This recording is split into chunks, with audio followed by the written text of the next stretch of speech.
Portland, we all know, is a peaceful bastion of peace, prosperity, love, and zero rioting. At least if you're a lib posting a picture of a park at, I don't know, midday on a Tuesday. Look, there's no rioting happening in this camera shot right here. Meanwhile, behind you, the streets are ablaze and cars are on fire and smoke bombs are going off, especially when it gets dark outside. One of the reasons why wow, tangent on tangent on tangent, this is why I'm such an anti daylight savings timist, is because it gets darker earlier, and in places like Portland, that means the crazies come out sooner. And, you know, maybe if the sun doesn't set until 7 p.m., you know, in the Pacific Northwest, which I recognize doesn't really happen until like the summer anyways, but maybe, just maybe, if we can eke out a little bit more daylight, I don't know, the crazy people will be too high to leave their couch and go destroy taxpayer-funded anything, and maybe that would be a good thing. But that's one of the many reasons why I'm anti-daylight savings, but we don't need to get into that entirely right now. Bottom line is this. We've been talking about Portland for several weeks now. Prior to that, several years after they had their 100 consecutive days of riots, and then took like a week-long break, and then had another 100 days of consecutive riots. Bottom line, Portland is flipping nuts. They have great coffee, but they're flipping nuts. One of the most interesting things, though, in the modern age of technology and video equipment and the broader internet as a whole, is you get to piece together different stories that kind of culminate into a hilariously ironic video, which is like one we're about to show you right now.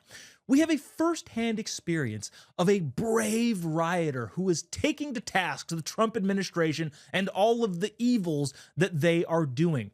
However, thanks to the internet and thanks to the ubiquity of cameras, there's been some discrepancies in what this guy is saying. There's an interview with him in which he details he's just an innocent bystander.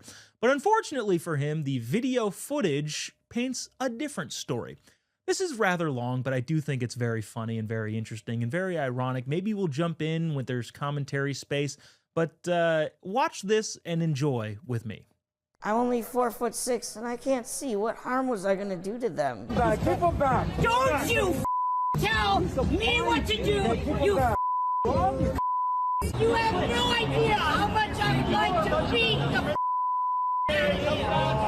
Hey, dance on your goddamn grave! Hell yeah, I hope somebody kills you guys! I decided that I was going to sit. So I was sitting in the grass, and my legs were just barely in the driveway, and they came up. I think there were 6 of them, and they grabbed me, and they started to drag me across the driveway on the ground. And they put their foot or something on my back, and some part of them on my neck. It was scary. There's nothing in my socks, dumbass. My feet are too small. Being dragged across the ground when you can't see what's happening around you. They call Portland a war zone. The only people that's making it a war zone is ICE. Shut up! Shut up! Don't talk! Do not! Here's actually what I think is happening here. I think that's ableism. Whatever news organization decided to bring that guy on, what is he, 4'6", and I think he's blind, which, you know, unfortunate circumstances. Don't wish that to befall anybody, even our enemies. But they say, hey, describe your experiences. And, well, I was just sitting on the grass, which, by the way, if we were to play that back, there's no grass, like, anywhere near him. Even the planter was like dirt. I don't know what grass he was talking about. I was just sitting on the grass, and my leg happened to be just a little bit in front of the driveway.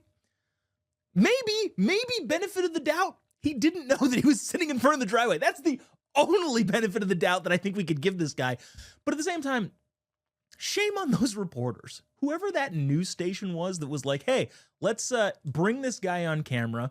He'll give his side of the story. Maybe they are kind of like old school reporters that don't know that the internet can dredge up all of this stuff and go, Oh, yeah, that guy that you put on your channel who happens to be blind and is holding a teddy bear for some reason and also happens to be very, very short. Uh, all of the things that he said on your news program was a lie. So either there is, I don't know, some sort of modern times incompetence to where the news organization that had him on didn't know or didn't understand that the internet has all of these things and will happily stitch it together to make this guy look foolish, or they did know and therefore it's ableism. And I disavow that entirely and wholeheartedly. That's very, very mean of those news station people to do. And it was very, very funny.